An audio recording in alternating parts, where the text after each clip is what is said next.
Hello, my friends. Welcome back to A Common Touch of Fantasy. My name is Paul, and I am going over the things that I've read during the last week and also talking about my productivity during the last week. So, I read 5 books this last week. 1 library audiobook, 4 library books, and I DNF'd 1 book. A total amount of reading of 19 hours, including unfinished books, which is relatively good considering my recent week's amount of reading. The book that I DNF'd was Stoicism and the Art of Happiness by Donald Robertson. I wanted a very introduction book to Stoicism, and this was just a little bit too technical, a little bit too dry for me. So I'm going to look for a more beginner book that I can understand a little bit better than this one. It was just really boring. I fell asleep twice while reading it. Okay, once again, this is nonfiction March. I really wanted to read nonfiction during the month of March, and I have to give in to those cravings for books because I find that if I don't, then I'm fighting what my inner self really wants to read. So the first book is actually a book that I read last week, an audiobook, and that's Atomic Habits by James Clear. I've never read a book right after listening to it, and it was an interesting experience because I knew what the book was about and I knew the content. However, I felt like I needed to really have this information sink into my memory, so that's why I reread it immediately after listening to it. And I think it helps because between this book and another book, my habits and what I've learned about them, I'm very clear about what I have to do to get to the place that I want to get. And so once again, Atomic Habits is about making small changes that end up having big results. James Clear says that it's not about the amount of time you spend doing a habit, it's the frequency in which you do that habit. So for example, if you want to build a habit of journaling, the important thing is journaling each day for a small amount of time instead of trying to journal for a long period of time. Or if you want to exercise each day, that you will exercise for a small amount of time and build that habit instead of trying to exercise for a large amount of time and trying to build the habit from there. It's much easier for our willpower to do something where we only spend 5 minutes doing it as opposed to spending an hour doing it. Also, he really hammers the idea that our habits should reflect who we want to be, that our identity is the center of our habits. So if we think of ourselves as a writer, then as a writer, we should be writing every day. So a lot of times we think of ourselves a certain way, but we actually don't really do that basic step of doing that thing each day. And can we really call ourselves an athlete if we're only working out once a week? Can we really call ourselves a writer if we're only writing once a week or something like that? So it's all about matching our habits with who we think we are in our identity, and once we do that, we'll be more likely to overcome obstacles that will stop us from achieving the results that we want. I really enjoyed this book, and it's one of those books that I wouldn't mind owning just to reference in the future. Another habit book that I read was The Power of Habit by Charles Duhigg. Now, Duhigg looks at habits in a little bit of a different way than James Clear. Duhigg looks at habits and how they impact our lives and how sometimes other individuals can use how habits work to kind of influence us. And the thing that I took away the most from this book is how advertisers prey on the habits that we have. So, for example, they have teams at different department stores, like Target, for example, that are able to take our purchases, if we have like a Target loyalty card or a Target, credit card or something that's connected to Target where they can track your purchases, even your Target account online. And this goes for Amazon, what you order online. They can pretty much say where you are in your life and what is going on in your life, and then target advertisements towards you to have you try to buy certain items. And this kind of bothers me because they can basically figure out when a woman is pregnant based off of the things that she buys when she finds out she's pregnant. So, supplements, different types of oils, things of that nature.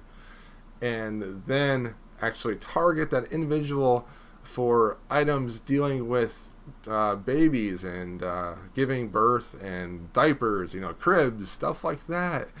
And it's kind of, to me, an intrusion to our privacy, because they see all this and then they'll keep targeting us with ads because they know that if they get us in the store, that maybe we'll be too tired to go to a different store, and then we'll buy all of our other things there. So the biggest groups of individuals that they try to target are first-time homeowners, first-time families, and first-time father and mother, because they find that these individuals will then build the habit of going to that certain store for those certain things all the time. That was a huge eye-opener for me, and I'm going to be more mindful about how I'm being advertised to based off of the purchases that I made in the past. This book also really goes over the cue response reward system that James Clear talks about as well, and how to change that in order to benefit us. So we have the cue of walking down the street to work, and we smell a bakery. The response is that we buy a donut. The reward is, we get a delicious donut. And it's not very long before we're actually looking at that street and connecting that street with that bakery and that donut, and we're going to get that reward. So then we're always stopping on that street. So what we have to do is change our response to the cues in our lives in order to change the bad habits and create good habits. So I'm pretty certain now that I understand how habits work by reading these books and a few others, and I think I'm good with this. I really enjoyed these books. I really enjoyed the power of using habits to change your life. So the next book I read was The Dip by Seth Godin. This is about that area in your life when you're doing something where you're stuck in a rut and you're not seeing much growth in what you're doing, and trying to figure out, is this something that I want to stick with, or if this is something that I want to quit. And the basic tenet of this book is you stick with stuff that lines up with who you are and what you want to do.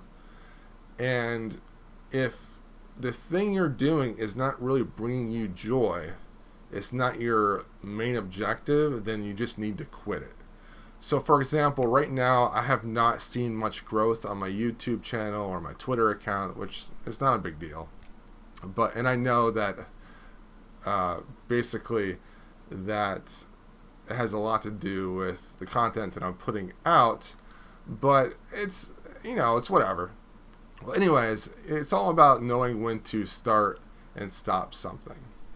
And I enjoyed it. It's just a small little book that you can read in a couple hours. Jordan B. Peterson's 12 Rules for Life. Now, I listened to this on audiobook. I am also going to read this in physical book form. Peterson is one of those individuals where I'm trying to form my own opinion about him. He's a conservative psychologist that talks a lot about, the history of men, how we evolved and how we interact with women, and it's a very male-centered message, And I took up this, I don't know what it is, like a a challenge for myself to kind of look into Peterson over the last like 6 months or so, and to find out if someone that might have different ideology, viewpoints, and some the same, how I can come to my own opinion about him by taking the content that he is creating and consume it and have a better understanding of how he views life. And so I'm going to talk about this book more after I read it again, but I wanted to make sure that when I am looking at these intelligent individuals that are conservatives, that I'm not just like completely dismissing everything they say just because of a few things, and trying to get my head wrapped around like what I believe about what they're saying and things of that nature. So I'll talk about this more in the future. When Breath Becomes Air by Paul Kalanithi was the best book I've read so far this year. Absolutely love this. The last 30 to 40 pages, I was basically just crying so much. And it's about this individual who is a doctor, a neurosurgeon, his life to become a neurosurgeon, and then when he gets diagnosed with cancer, how he's able to go through his cancer treatment and try to still be a doctor and still have this identity as a doctor, and his viewpoint on death and how to live a fulfilling life before death when you know you're going to die. An amazing book. Absolutely loved it. Kalanithi is one of the better writers of a memoir that I've ever read. It's amazing to think that he was basically dying in his last years of life, and he was writing this book, and he wrote it this well. I can't even imagine how amazing he would have been as an author if he started writing sooner. A fantastic book that I absolutely loved. All right, let's look at my time management for the last week, actually. So I based it around a 50-hour total amount of leisure time, and that's where I failed in the last week. My leisure time was only about 39 hours. So I used about 11 hours doing other things. However, my percentages of the time based off of the ideal weekly were relatively close. And the only thing is I would like to use my phone less. I was about 4 hours this last week, and I want to get that down to about 2.5 hours. And the big thing with that is using Voxer and trying to use Voxer at a specific time in the day instead of trying to use it all day. So I just check it randomly all the time to see if anyone posts anything new, but I need to actually check it at certain times during the day. What really worked for me was scheduling my leisure time activity between 6 and 8, and that was the low level leisure time stuff, which was like YouTube, Twitter, Instagram, stuff like that. That really worked well for me. I'm going to continue to do that because my computer hours are really good, and my TV games and stuff, that was really good as well. My reading is on point. I just need to figure out how to use those extra hours that I'm missing to then put that into the respective areas. But I'm really excited about this and how it's getting on track. Hopefully I'll be able to do even more so this coming week. I'm finding that Sundays, because I'm working on this, that I'm not able to get as many hours into my reading. So that's why I'm doing it this morning. And then I'm finding that on Wednesdays, I'm not reading much because I have more things to do on Wednesday. So I need to adjust my schedule in order to compensate for that. And I also realize that I need to read a lot on Saturday to make up sometimes for the previous days. All right, so my goals for last week and this week are basically the same. The 20-minute exercise each day, the nonfiction for an hour, has been working really well. I haven't failed yet. I'm going to get that book. If I go the entire month of March, I'm going to be able to buy myself a new book. And if I miss a day, I have to donate $10 to the library. Doing great. Secondary goals, weightlifting 3 days a week. I did it this last week. I did great. Loved it. I'm loving my new weightlifting routine. I'm going to continue with that this week. This week, though, it's the BAB full body routine, whereas last week was ABA. But I'm really enjoying that so much. I did some personal bests when it comes to lifting this last week, and I was very happy about that. Do you wake up by 7 a.m. at least? This is what I need to really focus on this coming week. I'm learning that it isn't necessarily the time that I need to focus on waking up. It's the mental thoughts before I go to bed and while I'm trying to sleep that is really impacting the time that I wake up. I think I only failed this one day last week, but it was also the day where I had the least amount of reading done, so that definitely makes sense. Reading in the morning, absolutely loving this. Going to continue to do this. Love reading in the morning. Once again, 6 p.m. to 8 p.m. is my low value leisure time where I'm able to watch television, watch YouTube, use Twitter, use Facebook, Instagram, things like that. I'm finding that when I'm blocking out that time, that I'm actually not using that entire time for those things, but giving a time to those things at that time allows me to get those done quicker. And then my ambitious goal is to read at least 3 hours each day. I didn't do this last week. I had to make up for certain days on certain other days, but I really want to really do that one this coming week. All right, upcoming week here we have 700 pages of nonfiction, 4 books, 1 audio book. Those books are The Big Moo by Seth Godin.